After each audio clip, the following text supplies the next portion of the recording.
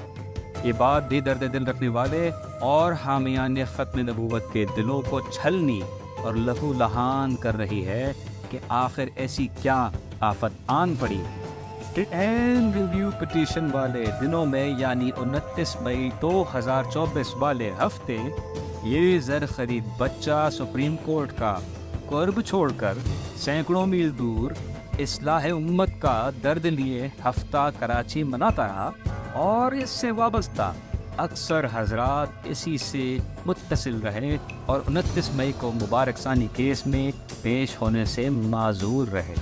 ابھی مزید اور بہت سے سوالات جواب طلب ہیں، لہٰذا جاگتے رہیے اور جگاتے رہیے۔